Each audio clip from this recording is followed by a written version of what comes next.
شروع اللہ کا نام لے کر جو بڑا مہربان نہایت رحم والا ہے۔ لوگو اپنے پروردگار سے ڈرو جس نے تم کو ایک شخص سے پیدا کیا، یعنی اول اس سے اس کا جوڑا بنایا، پھر ان دونوں سے کثرت سے مرد و عورت پیدا کر کے روئے زمین پر پھیلا دیے۔ اور اللہ سے ڈرو جس کے واسطے سے تم ایک دوسرے سے حقوق کا مطالبہ کرتے ہو، اور قطع رحمی سے بچو۔ کچھ شک نہیں کہ اللہ تمہیں دیکھ رہا ہے۔ اور یتیموں کا مال جو تمہاری تحویل میں ہو ان کے حوالے کر دو، اور ان کے پاکیزہ اور عمدہ مال کو اپنے ناقص اور برے مال سے نہ بدلو، اور نہ ان کا مال اپنے مال میں ملا کر کھاؤ کہ یہ بڑا سخت گناہ ہے۔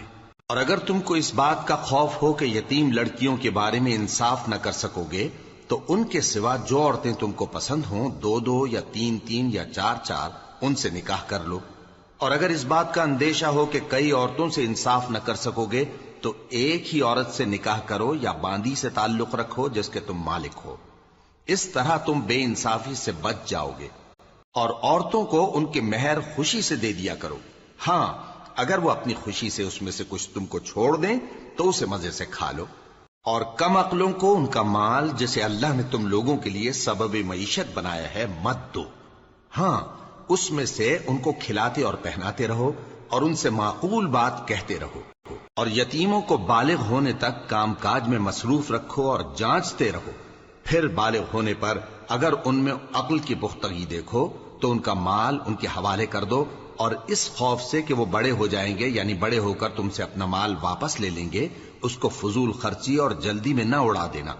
اور جو شخص آسودہ حال ہو اس کو ایسے مال سے قطعی طور پر پرہیز رکھنا چاہیے، اور جو ضرورت مند ہو وہ مناسب طور پر یعنی بقدر خدمت کچھ لے لے۔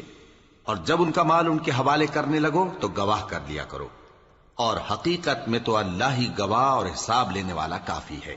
جو مال ماں باپ اور رشتہ دار چھوڑ مریں، تھوڑا ہو یا بہت، اس میں مردوں کا بھی حصہ ہے اور عورتوں کا بھی، یہ حصے اللہ کے مقرر کیے ہوئے ہیں۔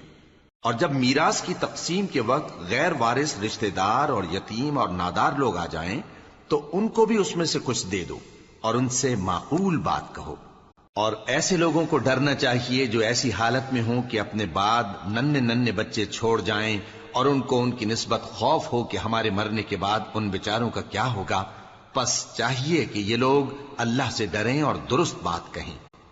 جو لوگ یتیموں کا مال ناجائز طور پر کھاتے ہیں وہ اپنے پیٹ میں آگ بھرتے ہیں اور ضرور دوزخ میں ڈالے جائیں گے۔